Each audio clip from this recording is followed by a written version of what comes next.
Hey, Shalum Shalum Mashpaka. Watchman Yirmiyahu, Qadashayam of Yasharal.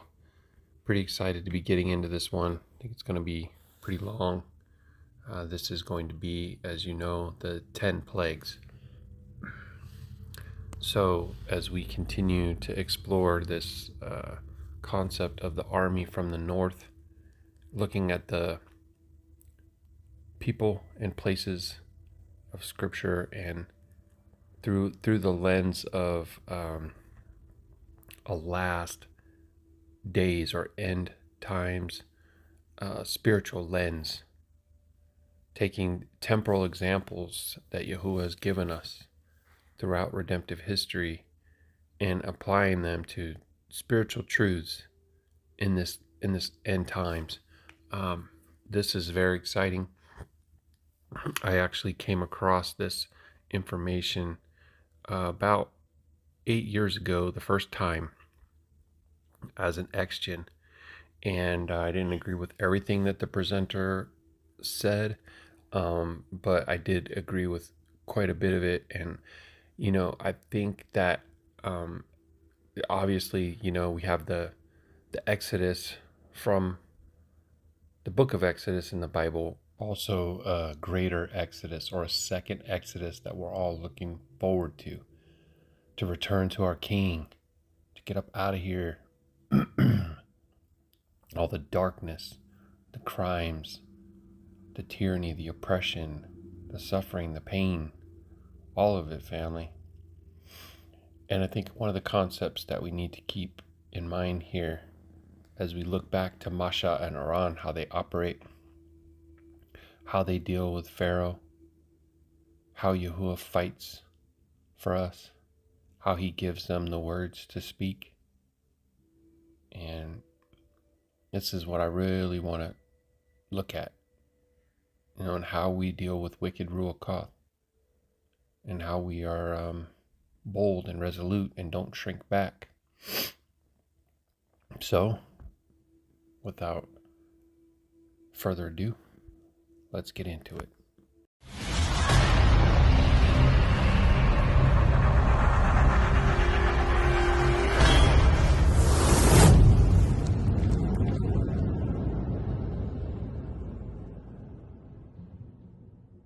Baruk Atah Yahuah.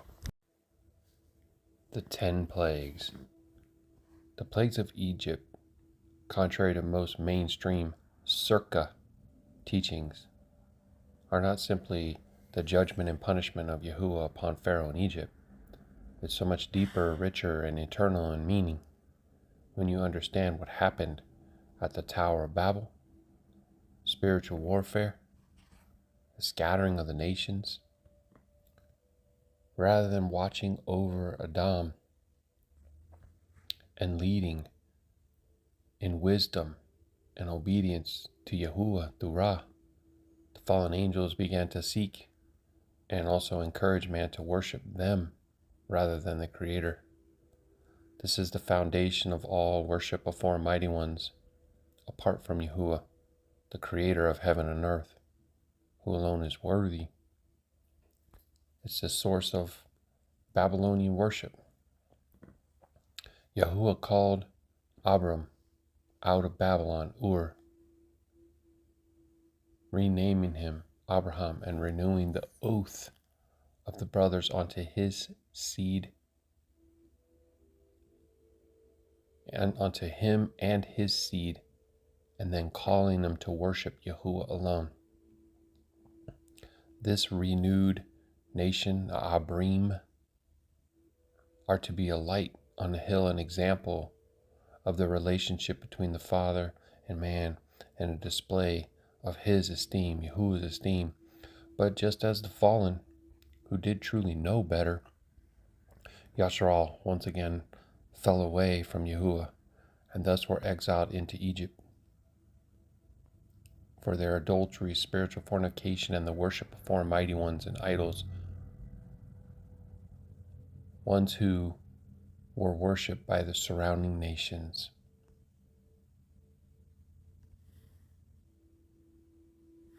In the plagues of Exodus, we see the utter defeat of these four mighty ones the idols of Egypt, and the Yeshua deliverance of Yahuah, our deliverer, the deliverance of his chosen people, an absolute epic smackdown of those rebellious foreign mighty ones, an awe-inspiring display of the power of our Father, and a foreshadowing of what Yahusha HaMashiach will soon repeat on a much wider and everlasting scale, conquering even death and the grave and the final enemy, that serpent of old, that dragon, at the time of his return. The second Exodus. In this season and this time, we as the Qadashayam of Yasharal shall understand what was happening back then and realize that we, as his bride, carry this amath and kingdom dominion against the kingdom of darkness. We are his sacred vessels on Arats. Where we walk, he walks. He is within us, and none of us, Salakia, none of these foreign mighty ones, nor their demonic offspring, the Nephilim, can stand before us. Baruk Yahuah. So this might have seemed kind of random, but obviously it was not random. Yahuah wanted to show me something. I guess it was a few hours before I actually got up out of bed. This thought just come through my mind about the Holy Grail, right? And how they talk about seeking the Holy Grail and finding the Holy Grail and all this stuff. Well, Holy is placed apart, which is Qadash. And the Grail is a vessel. So, in a way, maybe ultimately, it's the temple that houses the Spirit of Yahuah. It's the Qadashayam of Yasharal. They're these ones that they're seeking, because they're seeking to eliminate them, eradicate them, break our bonds from among them, and be rid of their Thurah and their Aluah, Yahuah, Baruk Yahuah. I found that pretty amazing when I come across that, and then where we was, what I just read. We are his sacred vessels. I don't know. Makes a lot of sense. Baruk Yahuah, Qadashayam, my righteous peoples. My righteous peoples, that's what Qadashayam means. Yashar'Al means upright of Elohim. Hallelujah. Okay, family, let me see where we were. What we are reading in Exodus is about to be repeated as the seals, shupars, and bold judgments of Revelation are pouring out upon the beast and the beast system, Babylon. The Exodus and Revelation are mirrors of each other, nearly perfect parallels with only a couple of exceptions. If you want to understand what is happening here in these last days, then it's imperative to truly understand what happened before. Like it's written in Ecclesiastes 1:9-11, the thing that has been, it is that which shall be, and that which is done is that which shall be done, and there is no new thing under the sun. Is there anything wherefore it may be said, see, this is new, it hath been already of old time, which was before us. There is no remembrance of former things, neither shall there be any remembrance of things that are to come with those that shall come after. These same powers and principalities are at work now all around us, as well as the others who have dominion of the ancient nations that we know so well. Babylon, Samaria, Mesopotamia, Rome, Greece, Egypt, etc. They are already defeated, but they sure don't want us to know that or to recognize who they are and how utterly they have been defeated. Now let's take a look at chapter and verse from Exodus and really understand what our Ruach Yahuah was doing, throwing down the gauntlet at those rebellious foreign mighty ones and defeating them spectacularly. Also, by looking at these 10 idols of Egypt, let us notice who they are and how familiar most of them and their counterparts are across different mythologies and nations through redemptive history and to this day. So this chart right here is very, very interesting, you guys. You see across the top here, plagues of Exodus, and then the bulls in Revelation. So just like we see boils, blood, bloody river, darkness, frogs, hail, we have the same kinds of things here. Earth sores, sea blood, rivers of blood, heat from the sun, pain-filled darkness, Salakia, unclean spirits, air, earthquake, hail, Hallelujah, Yahuwah. So let's just read over some of what is before us before we go and look back and then try to pull out some key points. Baruk Yahuah. Revelation, Hath Galuth 16. And I heard a loud voice from the dwelling place, saying to the 7 messengers, Go and pour out the bowls of the wrath of Yahuwah on the earth. And the first went and poured out his bowl upon the earth, and an evil and wicked sore came upon man, those having the mark of the beast and those worshipping his image. And the second messenger poured out his bowl on the sea, and it became blood as of a dead one, and every living creature in the sea died. And the third messenger poured out his bowl on the rivers and fountains of water, and they became blood. And I heard the messenger of the water saying, You are righteous, O Yahuwah, the one who is, and who was, and who shall be, because you have judged these. Because they have shed the blood of the placed apart ones, Qadashayam, and prophets, and you have given them blood to drink, for they deserve it. And I heard another out of the slaughter place saying, Yes, Yahuwah all Shaddai, true and righteous are your judgments. And the fourth messenger poured out his bowl on the sun, and it was given to him to burn man with fire. And men were burned with great heat, and they blasphemed the name of Yahuwah, who possesses authority over these plagues. And they did not repent to give him esteem.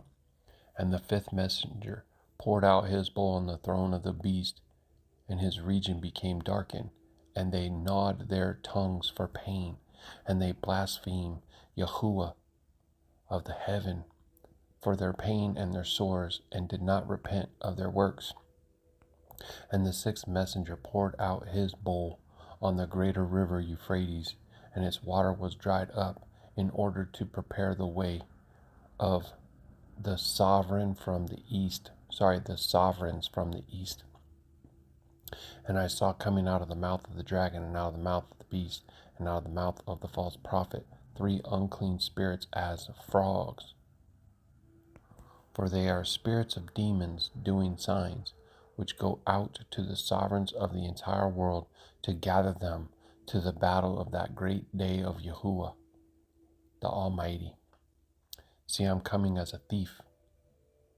Baruch is he who is staying awake and guarding his garments, lest he walk naked and they see his shame. And they gathered them together to the place in the Yabrit called Armageddon. And the seventh messenger poured out his bowl into the air, and a loud voice came out of the dwelling place of the heaven from the throne, saying, It is done. And there came to be noises and thunders and lightnings, and there came to be a great earthquake, such a mighty and great earthquake as has not come to be since man was upon the earth.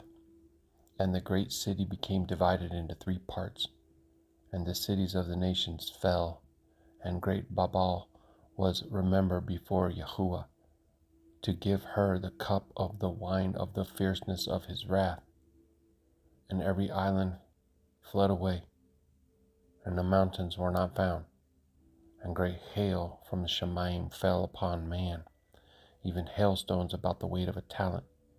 And man blasphemed Yahuah for the plague of hail, because that plague was exceeding great. Aman, Aman, Baruk Yahuah. Okay, I want to go back now, family, and take a look at those 10 mighty ones that were worshipped in Mitzrayim, and just to take a closer look at them and what they're known for. And then we'll start getting into the scripts from Exodus. Baruk Yahuah, palal, all is well with you and yours. As always, guys, please feel free to email me or reach out to me on Facebook or whichever way. You know, if you have palal requests, if you have praise reports, if you have questions or concerns, I'm going to be creating a playlist on the armies from the north, and I'll be adding this one to this past series of videos, and Abba willing, I will get to Yirmiyahu 50 and 51 soon as well. All right, Baruk Yahuah. The first one that we're going to look at here, HAPI. If you look at this, you'll understand that pronouncing this is the same as HAPPY.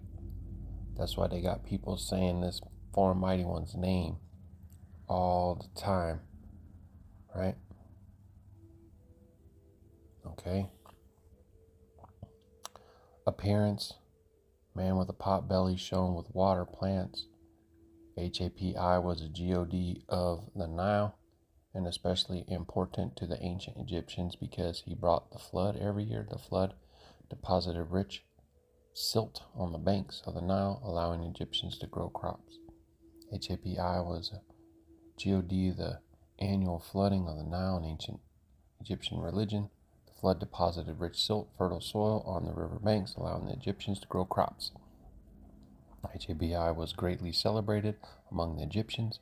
Some of the titles of HAPI were Lord of the fish and birds of the marshes, and Lord of the river bringing vegetation. HAPI is typically depicted as an intersex person with a large belly and pendulous breasts, wearing a loincloth and ceremonial false beard. What in the literal heck, y'all? I mean, come on with this whole blurring of the genders. This is some crazy stuff, and it's not new. Not new at all. He's also associated with Osiris because of his link to the Nile and fertility. As a result, Isis was sometimes considered to be his female counterpart or his wife. The pyramid texts make it clear that multiples of these ancient female deities or four mighty ones, for example, Mut, were linked with HAPI as aspects of Isis. He was also the husband of Nachabet in Upper Egypt and Wadjet in Lower Egypt. Both foreign mighty ones were at times associated with Isis, and here's some informational links where some of that was compiled. I want to say, guys, too, like, you know, Salakia, please give favor and understanding, because as I'm going through this, sometimes I'm saying the names, sometimes I'm spelling the names. You know, according to Scripture, we're not to have the names of four mighty ones on our lips, but you'll see that they are written in the Scripture for our understanding. So as we're studying and searching these things out, then we're also doing this for understanding. So Baruk Yahuah. Okay, this is another one here. I'm not even sure how you would even say it, but whatever. Heket. Okay, this is like the female one with the frog head here. Hek or Qet. Egyptian HQT, also HUKTY, HEQTIT. So it's really like Hakat, right? Hakati and Haktit, all right, is also an Egyptian foreign mighty one of fertility, identified with Hathor, represented in the form of a frog. To the Egyptians, the frog was an ancient symbol of fertility related to the annual flooding of the Nile. And so I was thinking about that, and I was like, yeah, that really does make quite a lot of sense, because they would have been all over the place, right? When they reproduce.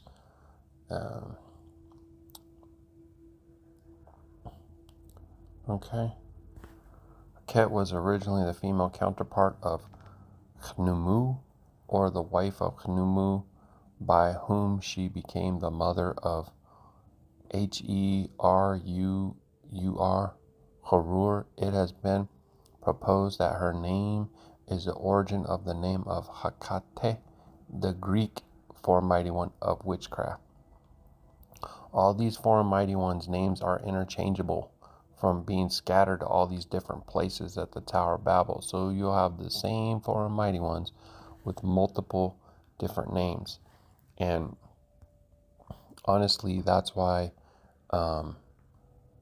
when people try to make distinctions between, Lucifer, Hashatan, Gug, King of Babel, the dragon, all these different things, they go, oh, it can't be because it's a different name and this and that. Well, it goes by multitude of names, okay? And so it's something I'm trying to figure out too when it comes to, let me show you something. Hang on one second. I wasn't planning to do this, but let's just do it. Okay. The king of the mighty ones in Egyptian mythology, most likely Ra, the sun God, right? Ra was considered the original ruler and creator, later merged with Amun Ra. Okay, that's part of why we don't say Aleph Mam Nun as Amun. We say it as Aman. Okay, now, well, who's Apollyon, right? Apollyon is the destroyer in the Greek, significant figure in the book of Revelation, identified as the king of locusts. King of locusts, that's interesting. Angel of the abyss, linked to the Hebrew name Abaddon, which is destruction or place of destruction, often depicted as a high-ranking demonic entity, a fallen angel who rules the abyss, unleashing tormented locust-like creatures during the end times. Though interpretations vary, with some seeing him as Satan's subordinate, others as a symbol of divine judgment, and some connecting him to the ancient sun god Apollo. Apollo isn't a traditional figure within Greek mythology, but rather a biblical... Apollyon isn't a traditional figure in Greek mythology, but rather a biblical name from Revelation, derived from the Greek verb to destroy. Apollumi, meaning the destroyer, who is strongly associated with the Greek god Apollo of the sun, right? Due to their shared attributes of plague, pestilence, destruction, as well as their connection to locusts and pestilence. So I would argue that this is just another version of Ra, Apollo, right? Who their golden dawn has quite a bit of idols and worshiping of Apollo going on. All right, Baruk Atah, let's keep this going. So we're still on that frog lady. She was also involved in the resurrection of the deceased. Okay, in the pyramid text, she assists Pharaoh as he makes his way to the eternal stars of the sky, and is depicted beneath the funeral bearer of the deceased Osiris in Dendera. There was a, Ptolemaic temple to Heket at Kos, but only one pylon remains. There is also a reference to a temple at Harwar in a tomb at Tuna al-Gabal, but so far his temple has not been found. And there's more links right there for reference, the sources of the information on that for Mighty One. Let's keep it moving here. The third one, Geb. Okay, they say Geb, Keb, Seb was a god of the earth and fertility. He was also god who imprisoned the dead in his body. He could be malevolent as well as beneficial. Originally, he was a local one, worshipped as a goose. Though the specific city where he was first worshipped is unknown, it seems to have been around the Luna on Halopolis region.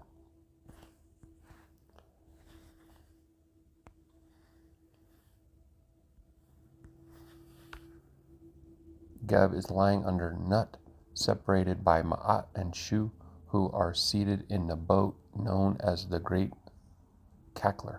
Geb sometimes took on the form of a goose, but was usually shown as a man. Sometimes he was depicted wearing a headdress of a goose, but more often he was shown as a reclining man. Sometimes, this is with this word, I don't know how to say it, but I looked it up. It means to do like basically erect, phallic, laying far underneath his sister/wife. See how they get down? The four Mighty One NUT. Together, she and Geb encompassed the earth. Sometimes he was colored green to show that, as with the erect form, he was a god of fertility. Fertility god is known as friend of Happy or Hapi. He was also sometimes shown wearing the crown of Lord Egypt of the Atef crown. Now this is very, very interesting, because in Revelation, we have these references to 10 crowns, and there are 10 of these. There are 10 of these four mighty ones here that we're looking at, right? One of blood, frogs, lice, flies, livestock, bowls, hail, locusts, dark days, and death. 10. And this is something that really drew me to doing this study, because I want to try to connect the dots here and see how we feel, or if you're in agreement that the beast that comes up that has 7 heads, which 7 is the complete heads, are the kings of the earth, so it has dominion over all the kings of the earth, and it has 10 crowns. 10. Anyways, let's keep it going. This one here, see, it's got that beetle for a head. Okay. Capri. So is that kind of like when they got you to say Capricin? I don't know if that's how you pronounce that, but they could spell it different ways just to get you to say the words, right? Is one of the important deities of Egyptian and identified as a form of Ra, the sun god. Capri was the god of creation, the movement of the sun, life and resurrection. The name Capri, also spelled as Chepara, Cheper, Chepri, Chepra, whose name literally means he who is coming into being.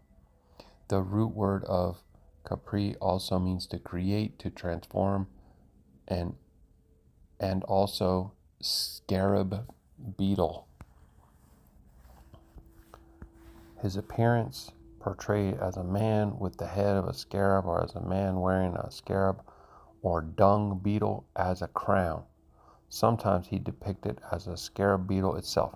Capri is also known as a manifestation of the rising of the sun, or the sun god. He was associated with the scarab and dung beetle, which the behavior considered representation of the sun god, who's propelling the sun through the sky every day. It demonstrates when, after the beetle lays its eggs in a ball of dung, it will roll that ball along on the ground until the young beetles are ready to hatch. The ancient Egyptian also believed that Capri created himself, just like the beetles did when the larvae emerged from the dung ball. Since beetle lay its egg in the body of a dead animal and in dung, so the ancient Egyptian associated Capri with rebirth, renewal, and resurrection. Capri is a sun god and is the reason of the sunrise. His name means he who is coming into being. Because of this, he is considered to be one of the creator gods.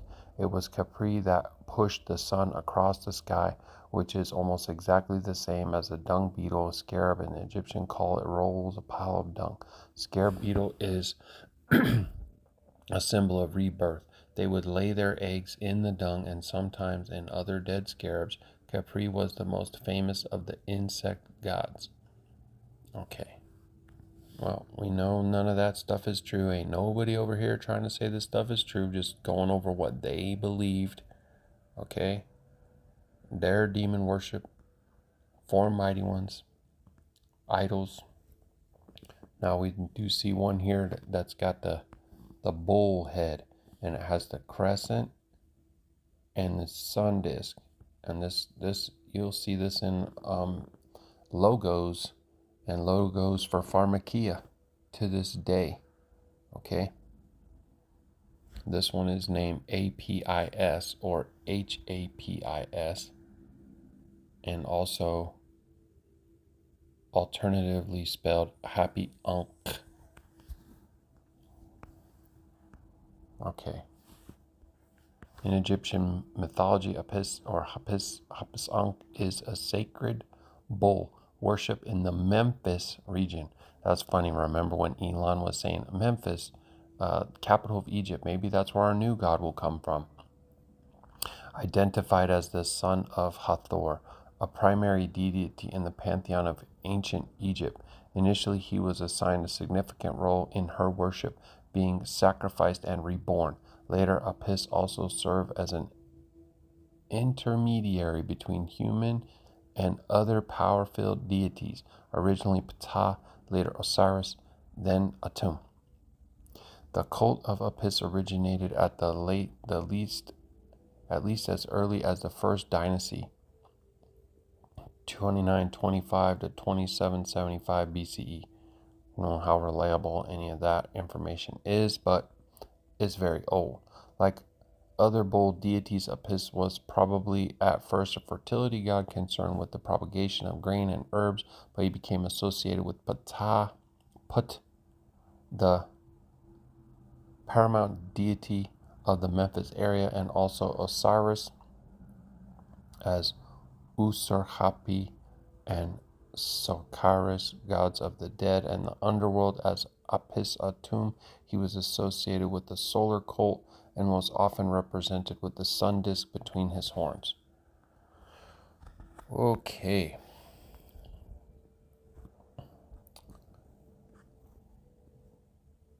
Next we have Thoth, Egyptian god of writing, magic, wisdom, and the moon. He was one of the most important gods of ancient, alternately said to be self-created or born of the seed of Horus from the forehead of Set. As the son of these two deities who represent order and this is the name of another four mighty one too, guys, chaos right here. There's just four mighty one names all over the place, so please give favor to your brother and also be armored up, right?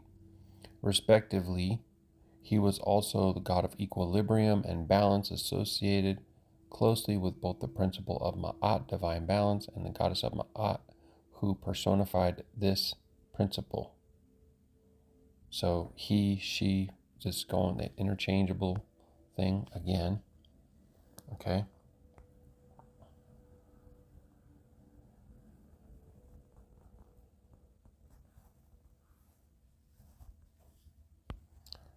Another of his consorts was the goddess Nehamatawi, she who embraces those in need, protector goddess, in his form as A'an. Thoth presided over the judgment of the dead with Osiris in the hall of the truth, and those souls who feared they might not pass through the judgment safely were encouraged to call upon Thoth for help. The consort most often associated with Thoth was Seshat, goddess of writing, keeper of books, patron goddess of libraries and librarians, who were alternately his wife or daughter. There you go, interchangeable with that again. And nothing new under the sun. People are calling on the names of four mighty ones to be delivered now. Falsely, right? Thoth played a multitude of vital, prominent roles in Egyptian mythology, such as maintaining the universe, being one of two deities, the other being Ma'at, who stood on either side of the Ras boat. In the later history of ancient Egypt, Thoth became heavily associated with the arbitration of godly disputes, the arts of magic, the system of writing, the development of science, and the judgment of the dead. Development of science. Whew. Just try to think about how these things continue to this day, At least that's what I'm trying to do. Okay. Nut is a daughter of Shu and Tefnut. Her brother and husband is Gab. She had 4 or 5 children: Osiris, Set, Isis, Nephthys, and in early Egyptian sources, Horus. Citation needed. She is considered one of the oldest deities among the Egyptian pantheon, with her origin being found on the creation story of Heliopolis. She was originally the goddess of the nighttime sky, but eventually became referred to as simply the sky goddess.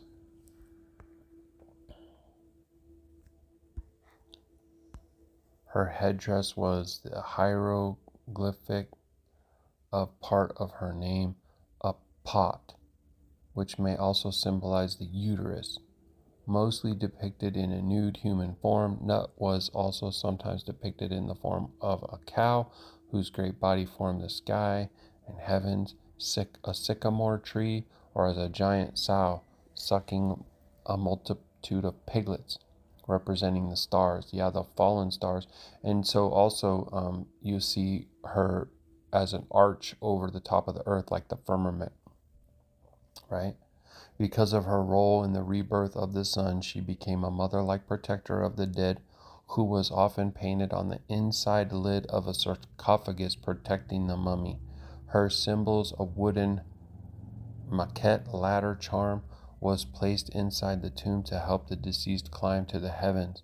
There were a multitude of festivals to Nut throughout the year, including the festival of Nut and Ra and the Feast of Nut, and she appears in numerous depictions, yet no temples or specific cult centers are linked to her. That you know of. This one's set. I don't know what that ding was. Okay. Nothing. Let's take a look at this. Set, also known as Seth or Setech or something, was an Egyptian god of war, chaos, storms, brother of Osiris, Isis, Horus, and the elder uncle to Horus the younger, and a brother/husband to Nephthys. His other consort was a goddess Tawaret, a hippo-headed deity who presided over fertility and childbirth. He is one of the first 5 gods created by the union of Gab, earth, and Nut, sky. After the creation of the world, his name is usually translated as instigator of confusion, and destroyer, He is associated with disorder. I need to scroll this up.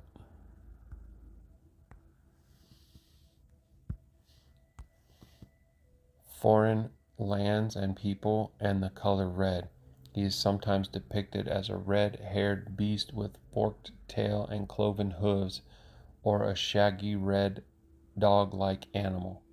This sounds like some of the descriptions that they use for, Pan, Goatman, or images of Satan, right? With the forked tail and cloven hooves. Excuse me.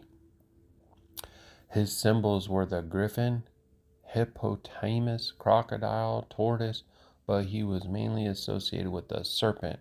Huh. Epithets for Set include Lord of the Desert or Ruler of the South. He was originally a god of Upper Egypt, the South, and the barren lands beyond Egypt's borders. In Egyptian mythology, Set is portrayed as the usurper who killed a mutilated his own brother Osiris. Osiris' wife Isis remembered Osiris' corpse and resurrected him long enough to conceive his son and heir Horus. That's that mother, father, child, the mother-child reunion of the Babylonian cults. And I guess goes by a multitude of different names, right? Semiramis. Anyway, these things replay over and over in so much different cultures, it can get a little bit confusing, but the easiest thing to remember is that it's all unclean, it's all wicked, it's all false, it's all deceptive, and it all leads to lake of fire. Horus sought revenge upon Set, and the myths describe their conflict. This Osiris myth is a prominent theme in Egyptian mythology. And there's the links there.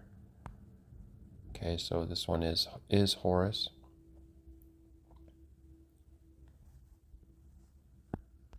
Horus is the name of the sky god in ancient Egyptian mythology, which designates primarily two deities, Horus the Elder or Horus the Great, the last born of the first five original gods. Horus the Younger, son of Osiris Isis. According to the historian Jimmy Dunn, Horus is the most important of the avian deities, who takes on so much forms as is depicted so different in various inscriptions that it is a nearly impossibility to distinguish the true Horus.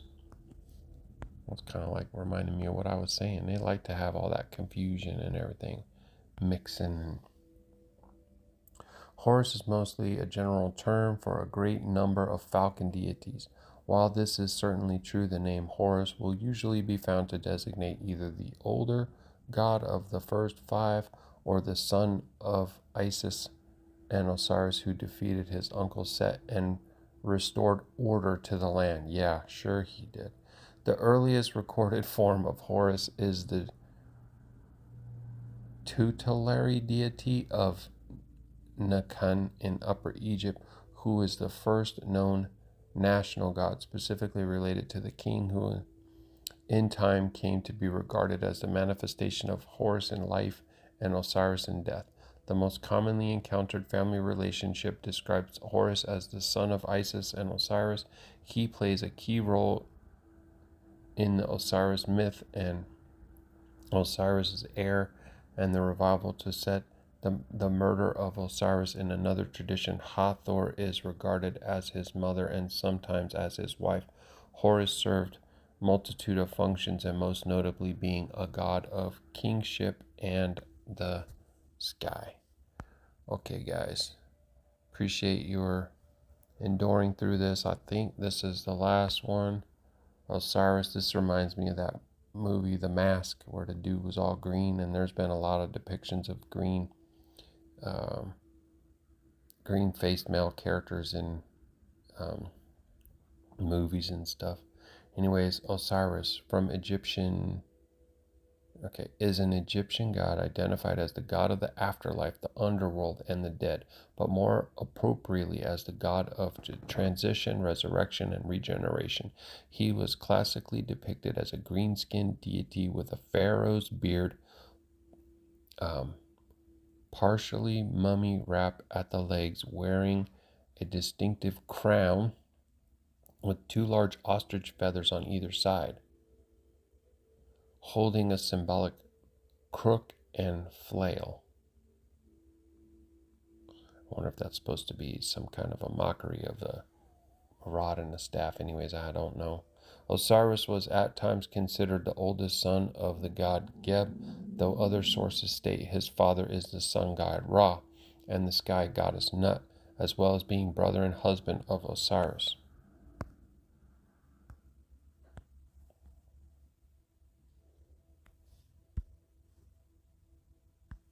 with Horus being considered his posthumously begotten son, he was also associated with the epithet Genti Amenuti, meaning foremost of the Westerners, a reference to his kingship in the land of the dead.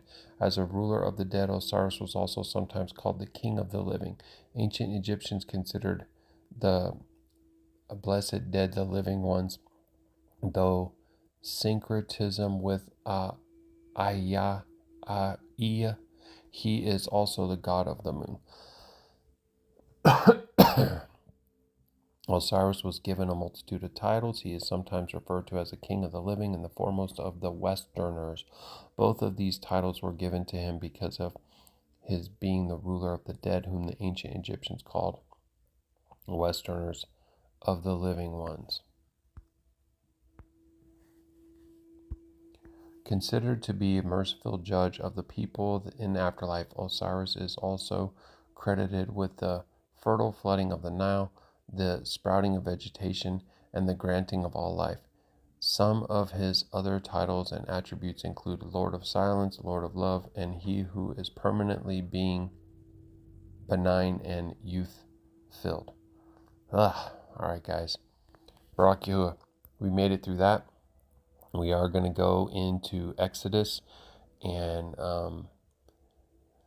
look at the deliverance of Yahuwah through Masha and Aaron. Baruk Yahuah. Okay, Exodus chapter 7, verses 1 through 6. And Yahuwah said unto Masha, See, I have made thee an idol to Pharaoh, and Aaron thy brother shall be thy prophet. Thou shalt speak all that I command thee, and Aaron thy brother shall speak unto Pharaoh, that he send the children of Yashar'Al out of his land. And I will harden Pharaoh's heart, and multiply my signs and my wonders in the land of Egypt. But Pharaoh shall not hearken unto you, that I may lay my hand upon Egypt, and bring forth mine armies, and my people, the children of Yashar'Al, out of the land of Egypt by great judgments. Okay, so I feel like this is an important part for us to remember as we engage in spiritual warfare, especially as it increases in these times coming. The scripture says that Yahuwah will barak those that barak Yashar'Al, and he will curse those that curse Yashar'Al. And so we just simply need to go and speak whatever Yahuwah's Ruach puts upon us to speak, and then let him deal with the rest. This is a very important thing. And bring to my own remembrance.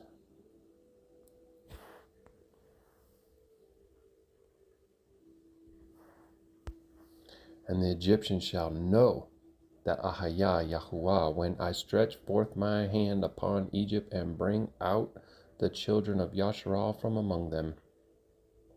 And Masha and Aaron did as Yahuwah commanded them. So did they. Now we're going to go down to 14 through 25. And Yahuwah said unto Masha, Pharaoh's heart is hardened. He refuses to let the people go. Get thee up to Pharaoh in the dawning. Lo, he goeth out unto the water, and thou shalt stand by the river's bank against he come, and the rod which was turned to a serpent shalt thou take in thine hand.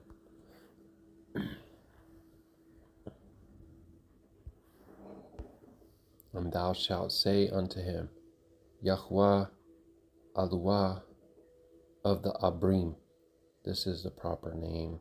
It is not Hebrews. Hath sent me unto thee, saying, Let my people go, that they may serve me in the wilderness. And behold, hitherto thou wouldest not hear.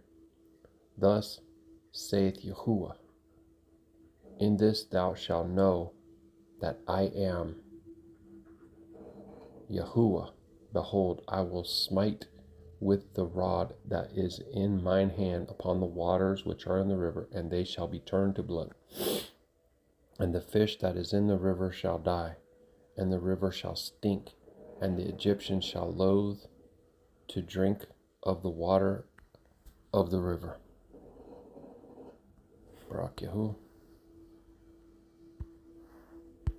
And Yahuwah spake unto Moshe, say unto Aaron, take thy rod and stretch out thine hand upon the waters of Egypt, upon their streams, upon their rivers, and upon their ponds, and upon all the pools of water, that they may become blood, and that there may be blood throughout all the land of Egypt, both in vessel of wood and vessel of stone.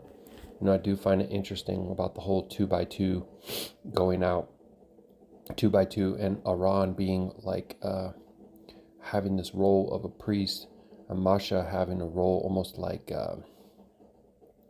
almost like a sovereign, a leader, a king, obviously a prophet as well. But it's just very interesting, the dynamic that exists in Moshe and him feeling unworthy to be called, and then Yahuwah agreeing to send Aaron with him, and how Aaron starts out doing these things, and then it later ends up being that Moshe is doing them. I just find that dynamic to be very interesting.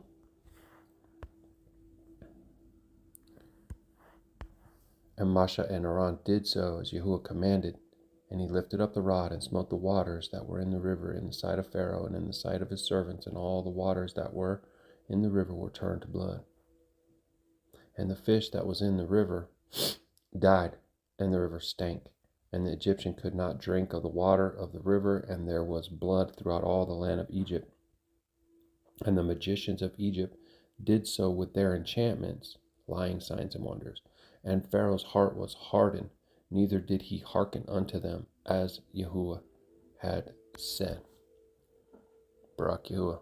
See, even Yahuwah willed that they would be able to replicate some of these things in a way that to where Pharaoh would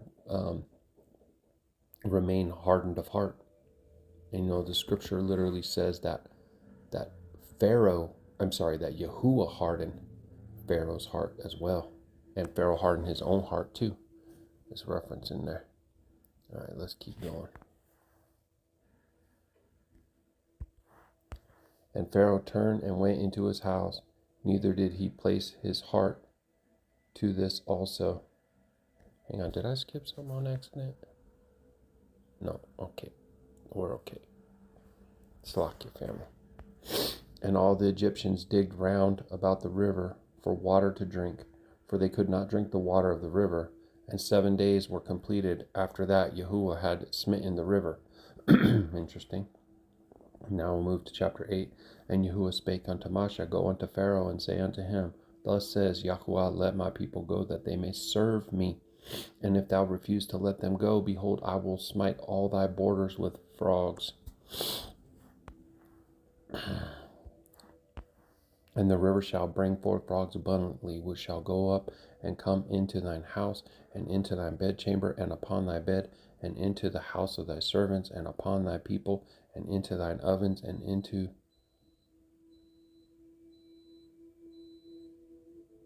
thy kneading trough. Wicked spirits coming all over, saturating the land too in the last days. What do you think?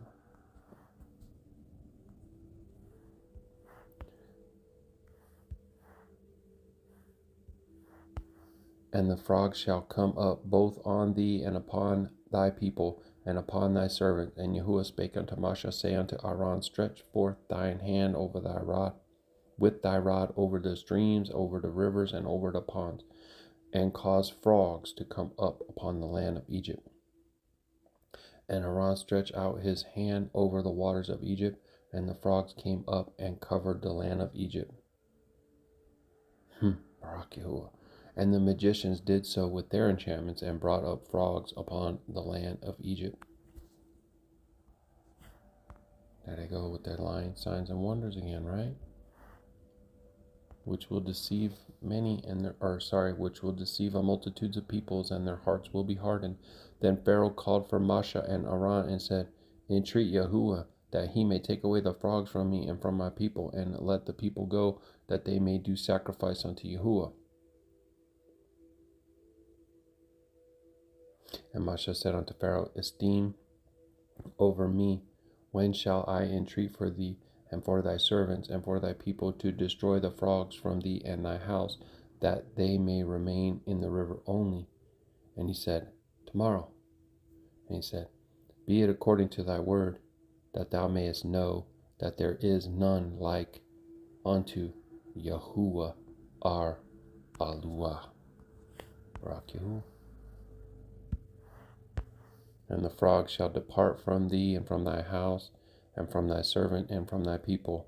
They shall remain in the river only. And Moshe and Aaron went out from Pharaoh, and Moshe cried unto Yahuwah because of the frogs which he had brought against Pharaoh.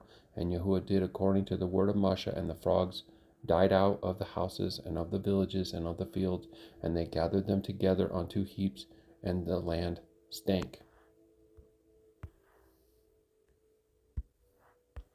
But when Pharaoh saw that there was a respite, he hardened his heart and hearkened not unto them, as Yahuwah had said. Pharaoh hardened his own heart.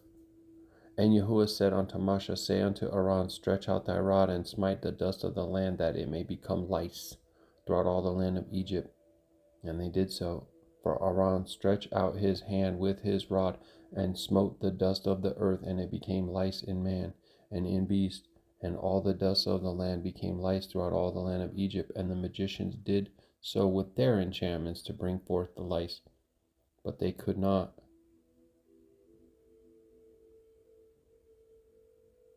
So there were lice upon man and upon beast.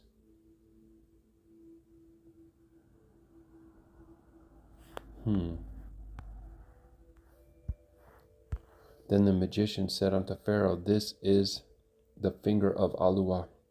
And Pharaoh's heart was hardened, and he hearkened not unto them, as Yahuwah said.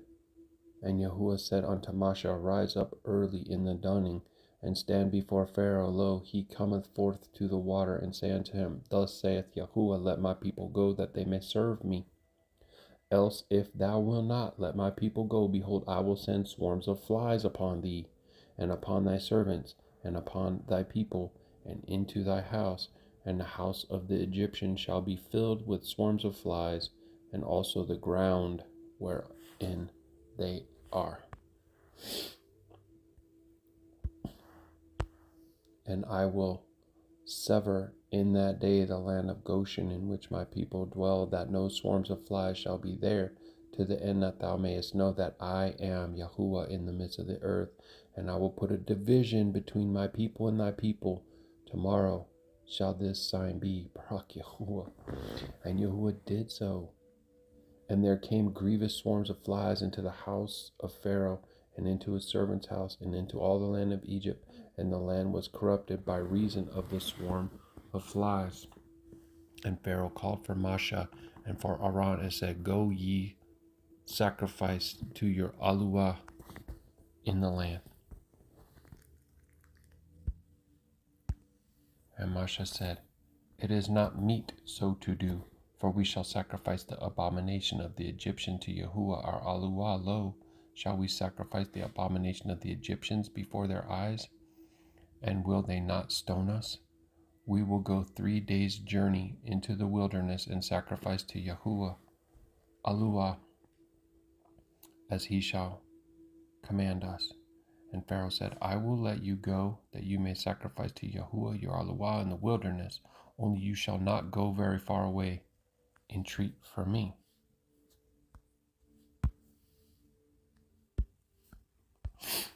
And Moshe said, Behold, I go out from thee, and I will entreat Yahuwah that the swarms of flies may depart from Pharaoh, from his servants, and from his people tomorrow. But let not Pharaoh deal deceitfully any more in not letting the people go to sacrifice to Yahuwah. And Moshe went out from Pharaoh and entreated Yahuwah. And Yahuwah did according to the word of Moshe. And he removed the swarms of the flies from Pharaoh, from his servants, and from his people. There remained not one. And Pharaoh hardened his heart at this time also, neither would he let the people go.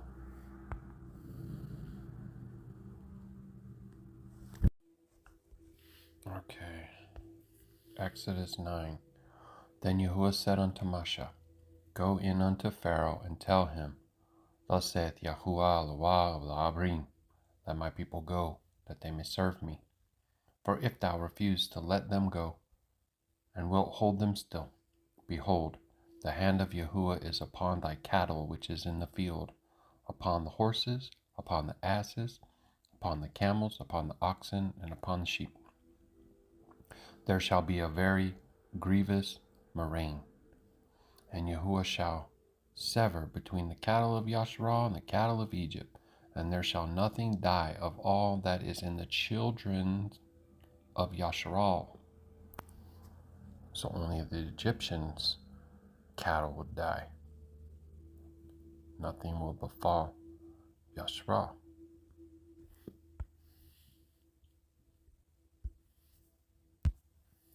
And Yahuwah appointed a fixed time, saying, Tomorrow Yahuwah shall do this thing in the land. And Yahuwah did that thing on the morrow, and all the cattle of Egypt died. But of all the cattle of the children of Yashar'Al died not one. And Pharaoh sent, and behold, there was not one of the cattle of Yashar'Al that died. And the heart of Pharaoh was hardened, and he did not let the people go. And Yahuwah said unto Moshe and unto Aaron, Take to you hands filled with ash of the furnace, and let Moshe sprinkle it towards the heaven in the sight of Pharaoh. See, Yahuwah tells them what to do and what to say. They just got to obey.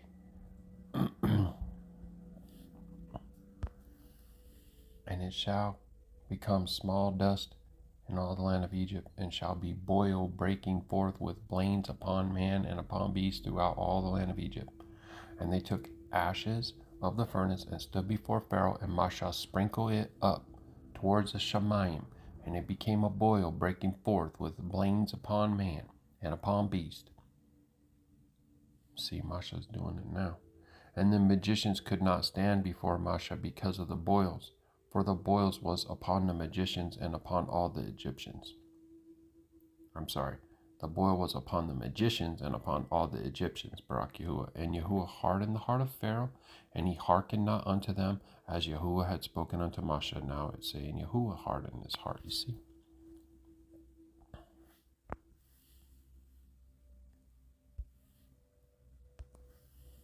And Yahuwah said unto Moshe, Rise up early in the dawning, and stand before Pharaoh. Say unto him, Thus saith Yahuwah Elohah of the Abrim, Let my people go, that they may serve me.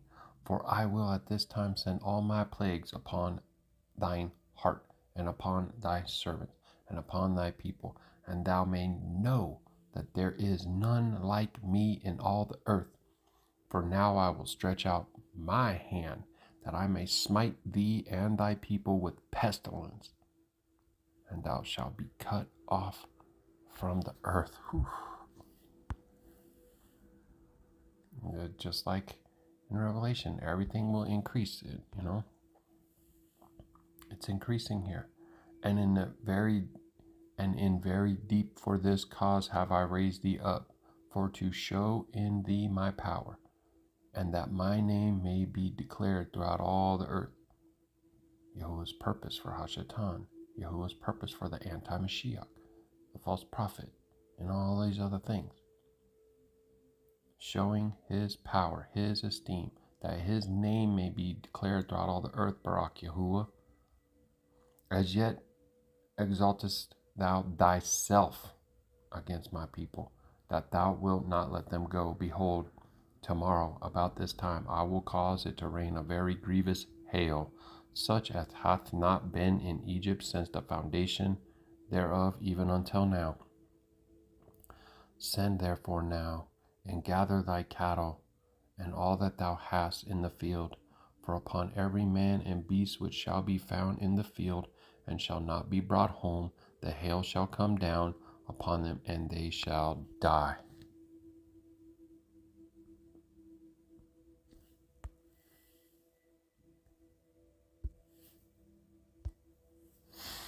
He that feared the word of Yahuwah among the servants of Pharaoh made his servants and his cattle flee into the houses. And he that regarded not the word of Yahuwah left his servants and his cattle in the field. And Yahuwah said unto Moshe, Stretch forth thine hand towards the Shamayim, that there may be hail in all the land of Egypt, upon man, upon beast, upon every herb of the field, throughout the land of Egypt. See, Yahuwah is using his servants to execute his wrath, his judgment. And Moshe stretched forth his rod towards the Shamayim, and Yahuwah sent thunder and hail, and the fire ran along upon the ground, and Yahuwah rained hail upon the land of Egypt. Baruk Yahuah. Hallelujah. So there was hail, and fire mingled with the hail, very grievous, such as there was none like it in all the land of Egypt since it became a nation. So now ask yourself, in the last day, you think it will be such as upon the entire earth in a way it has never been upon the earth since Adam? And the hail smote throughout all the land of Egypt, all that was in the field, both man and beast, and the hailstone every herb of the field, and brake every tree of the field. Only the land of Goshen, where the children of Yashar'Al were, was there no hail. And Pharaoh sent and called for Moshe and Aaron, and said unto them, I have chatad this time. Yahuwah is righteous, and I, my people, are wicked. So a little sign of repentance from Pharaoh here. Is it sincere? Entreat Yahuwah, for it is enough that there be no more mighty thunderings and hail, and I will let you go, and you shall stay no longer. And Moshe said unto him, As soon as I am gone out of the city, I will spread abroad my hands unto Yahuwah, and the thunder shall cease, neither shall there be any more hail, that thou may knowest how that the earth is Yahuwah's. Baruk Yahuah. But as for thee and thy servant, I know that ye will not yet fear Yahuwah Aluah. And the flax and the barley was smitten, for the barley was in the ear, and the flax was bold. But the wheat and the rye were not smitten, for they were not grown up. And Moshe went out of the city from Pharaoh, and spread abroad his hands unto Yahuwah, and the thunder and the hail ceased, and the rain was not poured upon the earth. And when Pharaoh saw that the rain and the hail and the thunders were ceased, he chatad, transgressed, yet more, hardening his heart, he and his servants. And the heart of Pharaoh was hardened, neither would he let the children of Yashar'Al go, as Yahuwah had spoken unto Moshe.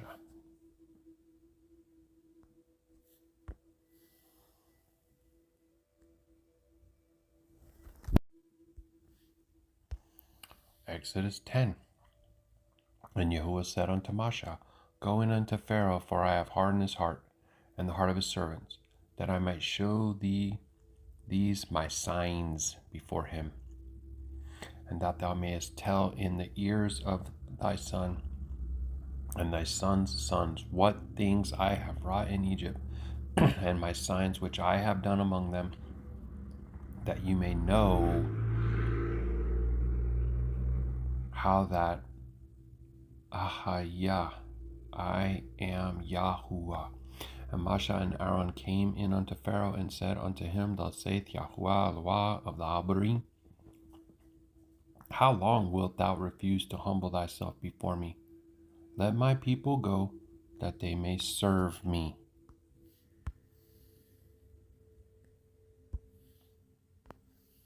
Else, if thou refuse to let my people go, behold, tomorrow I will bring the locusts into thy coast, and they shall cover the face of the earth, that one cannot be able to see the earth. And they shall eat the residue of that which is escaped, which remaineth unto you from the hail, and shall eat every tree which groweth for you out of the field. And they shall and they shall fill thy houses, and the houses of all thy servants, and the houses of all the Egyptians, which neither thy fathers nor thy fathers' fathers have seen, since the day that they were upon the earth unto this day. And he turned himself and went out from Pharaoh. Such has never been seen upon the face of the earth. Hath Galuth, right? The things that are coming.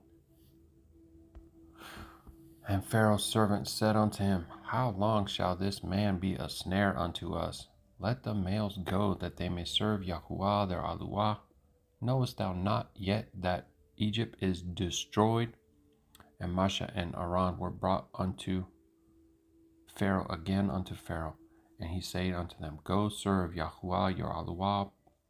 But who are they that shall go? And Moshe said, We will go with our young and with our old, with our sons and with our daughters, with our flocks and with our herds will we go. For we must hold a feast unto Yahuwah. Man, Baruk Yahuah. Feast on, Yashar'Al. Feast on. And he say unto them, Let Yahuwah be so with you, as I will let you go, and your little ones. Look to it, for evil is before you. Not so, go now ye that are males, and serve Yahuwah, for that ye did desire, and they were driven out from Pharaoh's presence. And Yahuwah said unto Moshe, Stretch out thine hand over the land of Egypt for the locusts, that they may come up upon the land of Egypt, and eat every herb of the land, even all that the hail hath left. And Moshe stretched forth his rod over the land of Egypt, and Yahuwah brought an east wind upon the land all that day and all that night. And when it was dawning, the east wind brought the locust. And the locust went up over all the land of Egypt, and rested in all the coasts of Egypt. Very grievous were they. Before them there were no such locusts as they, neither after them shall be such. Out of the bottomless pit, wicked Ruach Ha'Qadash like locusts. For they covered the face of the whole earth, so that the land was very darkened.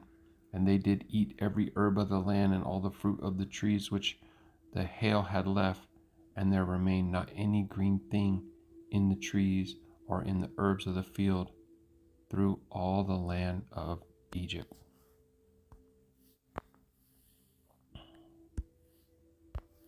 Then Pharaoh called for Moshe and Aaron in haste, and he said, I have transgressed against Yahuwah your Aluah, and against you. Now therefore forgive, I palal thee, my hatah, only this once, and entreat Yahuwah your Aluah, that he may take away from me this death only. And he went out from Pharaoh and entreated to Yahuwah, and Yahuwah turned a mighty strong west wind, which took away the locusts and cast them into the Red Sea. There remained not one locust in all the coasts of Egypt. But Yahuwah hardened Pharaoh's heart, so that he would not let the children of Yashar'Al go. And Yahuwah said unto Moshe, Stretch out thine hand towards heaven, that there may be darkness over the land of Egypt, even darkness which may be felt. And Moshe stretched forth his hand towards heaven, and there was a thick darkness in all the land of Egypt 3 days. They saw not one another, neither rose any from his place for 3 days, but all the children of Yashar'Al had light in their dwellings. And Baruk Yahuah. And Pharaoh called unto Moshe and said, Go ye, serve Yahuwah, only let your flocks and your herds be stayed. Let your little ones also go with you.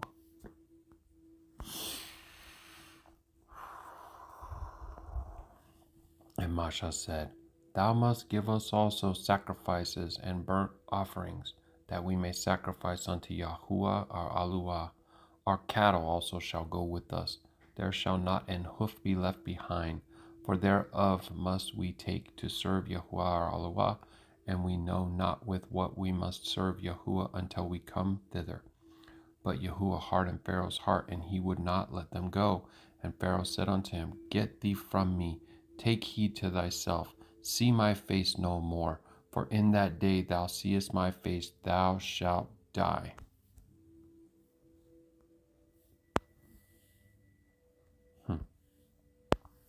And Masha said, Thou hast spoken well. I will see thy face again no more. Exodus 11.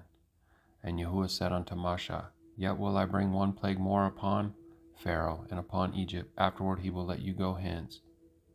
And he shall let you go, he shall surely thrust you out thence altogether. Speak now in the ears of the people, and let every man borrow of his neighbor, and every woman of her neighbor, jewels of silver and jewels of gold. And Yahuwah gave the people favor in the sight of the Egyptians. Moreover, the man Masha was very great in the land of Egypt, in the sight of Pharaoh's servants, and in the sight of the people. And Masha said, Thus saith Yahuwah, about midnight will I go out into the midst of Egypt, and all the firstborn in the land of Egypt shall die, from the firstborn of Pharaoh that sitteth upon his throne, even unto the firstborn of the maidservant that is behind the mill, and all the firstborn of the beasts. And there shall be a great cry throughout all the land of Egypt, such as there was no more like it, nor shall be like it any more. Baruk Yahuah.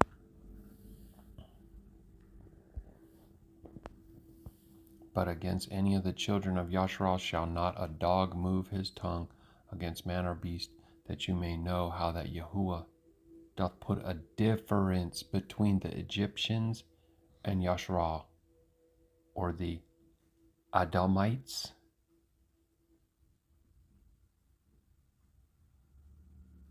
and the upright, the foolish and the wise, the wicked and the Qadash. And all these thy servants shall come down unto me, and bow down themselves unto me, saying, Get thee out, and all the people that follow thee, and after that I will go out. And he went out from Pharaoh in great anger. And Yahuwah said unto Masha, Pharaoh shall not hearken unto you, that my word may be multiplied in the land of Egypt. And Masha and Aaron did all these wonders before Pharaoh, and Yahuwah hardened Pharaoh's heart, so that he would not let the children of Yashar'Al go out of the land. Exodus 12. And Yahuwah spake unto Masha and Aaron in the land of Egypt, saying, This month shall be unto you the beginning of months, Abib, it shall be the first month of the year to you. Speak ye unto all the congregation of Yashar'Al, saying, In the 10th day of this month they shall take to them every man a lamb. Get the lamb. According to the house of their fathers, a lamb for an house. And if the house be too little for a lamb, let him and his neighbor next unto his house take it according to the number of the souls. Every man according to his eating shall make your count for the lamb. Your lamb shall be without blemish, a male of the first year. You shall take it out from the sheep or from the goats, and you shall keep it up until the 14th day. That's the second Shabbat of the year, the day of the same month, and the whole assembly of the congregation of Yashar'Al shall kill it in the evening. In the evening, family.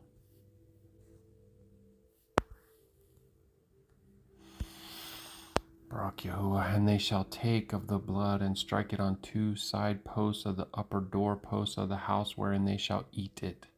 And they shall eat the flesh in that night, roasted with fire and unleavened bread, and with bitter herbs they shall eat it. Eat not of it raw, nor sodden at all with water, but roasted with fire, his head with his legs, and with the pertinence thereof. And ye shall let nothing of it remain until the dawning, and that which remaineth of it until the dawning you shall burn with fire. Baruk Yahuah. Pasach. Deliverance. And thus shall you eat it. with your loins girded, with your shoes on your feet, with your staff in your hand, and you shall eat it in haste. It is Yahuwah's Pesach. For I will pass through the land of Egypt this night, Pesach, and will smite all the firstborn of the land of Egypt, both man and beast, and against all the idols of Egypt I will execute judgment. I am Ruach Atah Yahuah. And the blood shall be to you for a token upon the house where you are. And when I see the blood, I will pass over you, and the plague shall not be upon you to destroy you when I smite the land of Egypt, Babylon, Baruk Yahuah. And this day shall be unto you for a memorial, and you shall keep it a feast to Yahuwah throughout your generations. You shall keep it a feast by an ordinance forever. Forever. 7 days you shall eat unleavened bread. Even the first day you shall put away leaven out of your house. For whosoever eateth leavened bread from the first day until the 7th day, that soul shall be cut off from Yashar'Al. In the first day there shall be a Qadashayam assembly, and in the 7th day there shall also be a Qadashayam assembly to you. No manner of work shall be done in them, save that which every male must do to eat. You do the work that you need to do for your meal. That only may be done of you. Baruk Yahuah. And you shall observe the feast of unleavened bread, for in this self same day I brought your armies out of the land of Egypt. Therefore shall you observe this day in your generations, an ordinance forever. In the first month, on the 14th day of the month at even, you shall eat unleavened bread until the 21st day of the month at even. Baruk Yahuah. 7 days there shall be no leaven in your houses. For whosoever eateth that which is leaven, even that soul shall be cut off from the congregation of Yashar'Al, whether he be a stranger or born in the land.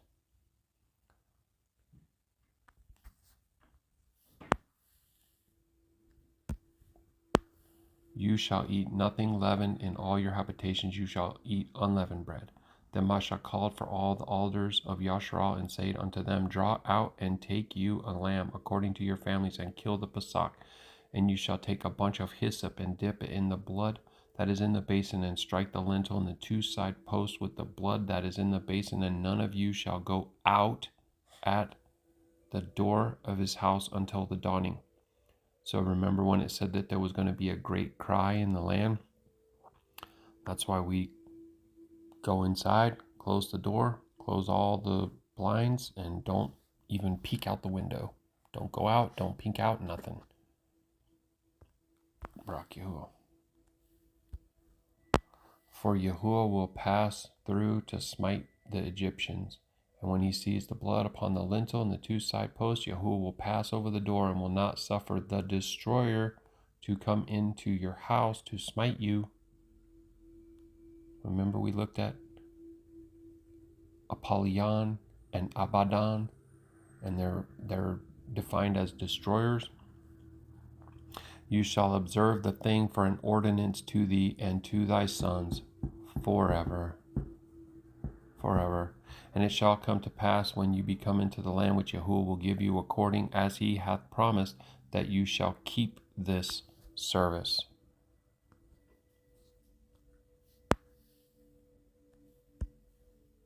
And it shall come to pass when your children shall say unto you, What is meant by this service? That you shall say, It is the sacrifice of Yahuwah's Pesach, who passed over the house of the children of Yasharal in Egypt, when he smote the Egyptian and delivered our houses. And the people bowed the head and worshipped.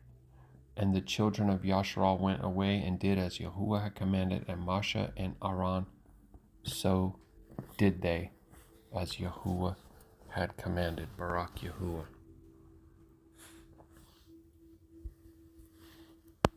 And it came to pass that at midnight Yahuwah smote all the firstborn in the land of Egypt, from the firstborn of Pharaoh that sat on his throne unto the firstborn of the captive that was in the dungeon, and all the firstborn of the cattle. And Pharaoh rose up in the night, he and all his servants, and all the Egyptians, and there was a great cry in Egypt. I'm sure Yashar'Al could hear that, for there was not a house where there was not one dead of the Egyptians. And he called for Masha and Aram by night and said, Rise up and get you forth from among my people, both you and the children of Yashar'Al, and go serve Yahuwah as you have said. Also, take your flocks and your herds as you have said, and be gone, and Baruk me also. And the Egyptians were urgent unto the people, that they might send them out of the land in haste, for they said, We be all dead, males or peoples. And the people took their dough before it was leavened, their kneading troughs, being bound up in their clothes upon their shoulders. And the children of Yashar'Al did according to the word of Masha, and they borrowed of the Egyptians jewels of silver and gold and garments, raiment.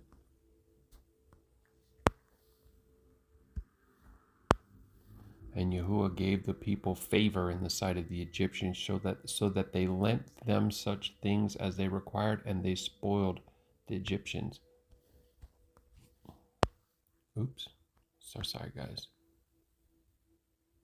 A little glitchy with the arrow here. And the children of Yashar'Al journeyed from Ramses to Succoth, about 600,000 on foot. There were males besides the children. A mixed multitude went up also with them, flocks and herds, even very much cattle. It will be a mixed multitude of every nation, tribe, and tongue that will be caught up to the new heavens and new earth, the new Jerusalem. And they bake unleavened cakes of the dough which they brought forth out of Egypt, for it was not leavened, because they were thrust out of Egypt and could not tarry, neither had they prepared for themselves any victuals. Now the sojourning of the children of Yashar'Al who dwelt in Egypt was 430 years. And it came to pass at the end of the 430 years, even the self same day, it came to pass that all the hosts of Yahuwah went out from the land of Egypt. It is a night to be much observed unto Yahuwah for bringing them out of the land of Egypt. This is that night of Yahuwah to be observed while the children of Yashar'Al and their generations. And Yahuwah said unto Masha and Aaron, This is the ordinance of the Pesach. There shall no stranger eat thereof. It's a Qadash assembly. It's not open to those who are not in the way. But every man's servant that is brought for money, when thou hast circumcised him, then shall he eat thereof. So even those who sojourn within your gates, if they be in the way, if they be circumcised of heart, then they are of Yashar'Al. A foreigner and a hired servant shall not eat thereof. In one house shall it be eaten. Thou shalt not carry forth aught of the flesh abroad from house to house. It ain't a house. You don't go from house to house, right? You stay where you have it. Neither shall you break a bone thereof. All the congregation of Yashar'Al shall keep it. And when the stranger shall sojourn with you and will keep the Pesach to Yahuwah, let all his males be circumcised, and then let him come near and keep it. And he shall be as one that is born in the land. For no uncircumcised person shall eat thereof. Baruk Yahuah. One law shall be to him that is homeborn, and unto the stranger that sojourn among you. One under Thurah, one under Amunah in Yahusha. Thus did all the children of Yashar'Al, as Yahuwah commanded Masha and Aaron, so did they. And it came to pass the self same day that Yahuwah did bring the children of Yashar'Al out of the land of Egypt by armies. Hallelujah. Rumamu Yahuwah. Just as in the Exodus, it will be in the end. And our King, our Yeshua, deliverer, our Aluah himself will come to lead us home, calling us to him at the end of the judgment and bringing us into the new Jerusalem, the promised land of the new oath. Salakia for that word, the new oath, the new marriage agreement, a new heaven, a new earth wherein only righteousness dwells, and he dwells with us, face to face as it was in the garden in the beginning. Baruk Yahuah. Hallelu Yahuah. Thank you, Abba, for that word. And I wanted to share a couple screenshots, and depending on how long this gets, go through a chapter in Revelation. I know that there's some people that say that it's Hashatan's little season, or that already came, or this or that. It's not my understanding.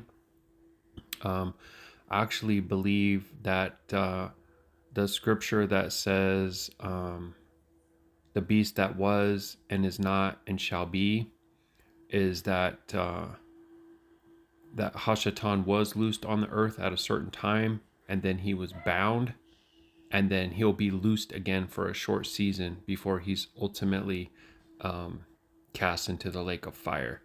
So I just want to go over a couple screenshots that I have here, and let's see how we can consider the 10 plagues, or these 10 foreign mighty ones of Egypt, to be very, very power-filled wicked Ruach, whether they be actual fallen or Nephilim. I believe that they're most likely actually fallen angels.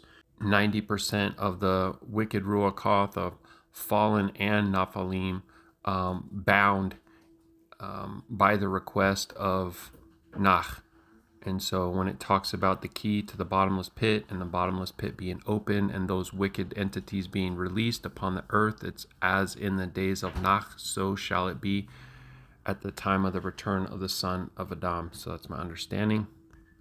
So in Daniel 7:24, it says the 10 horns out of this kingdom are the 10 kings that shall arise, as in up out of the bottomless pit, and another shall rise after them, as in Hashatan himself, and he shall be diverse from the first, and he shall subdue 3 kings.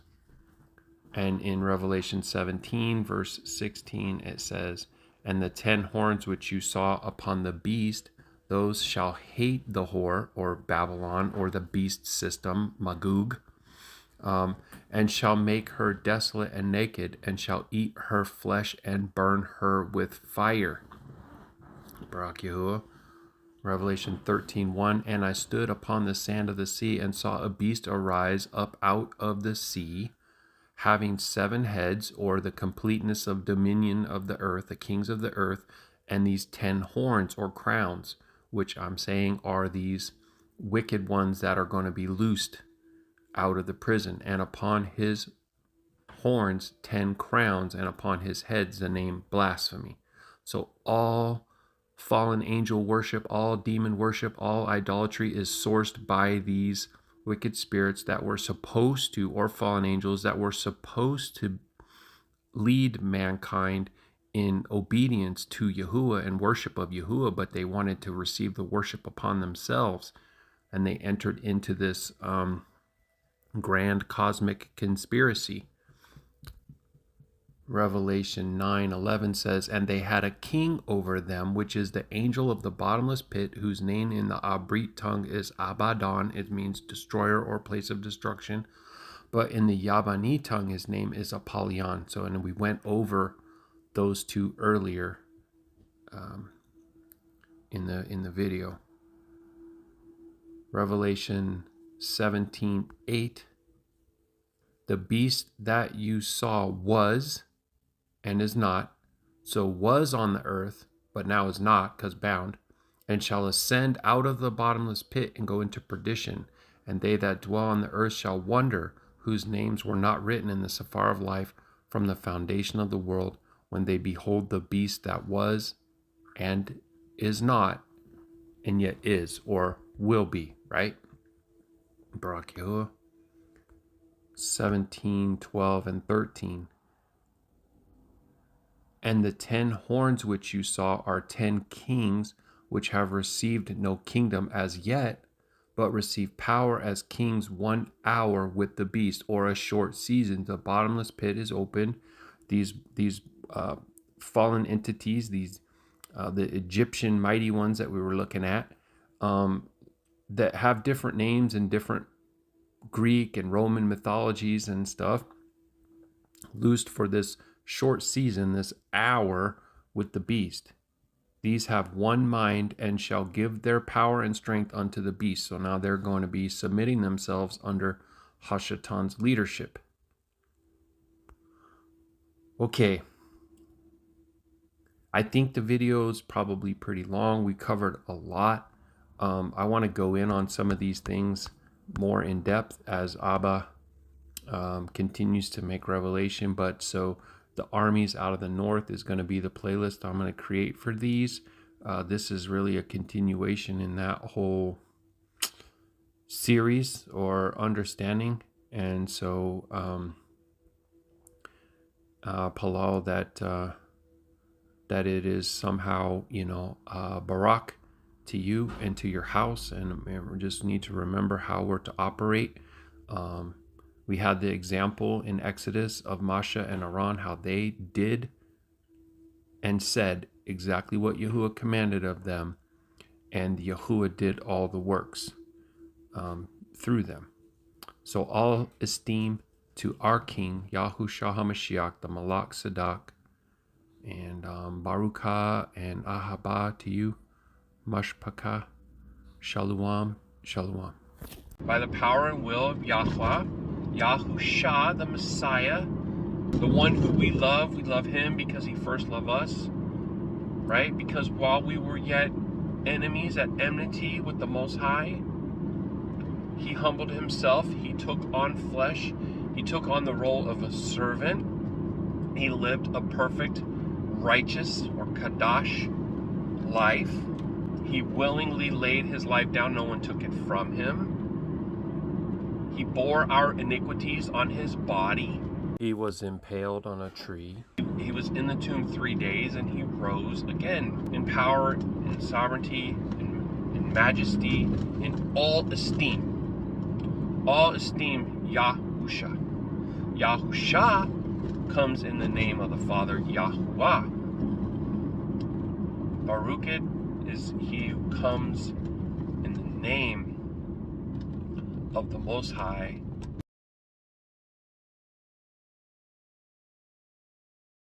Thank you so much for stopping by. Please remember to like, share, and subscribe. You'll also find the email in the description of all YouTube videos. So send us a message, a praise report, a prayer request. Much love.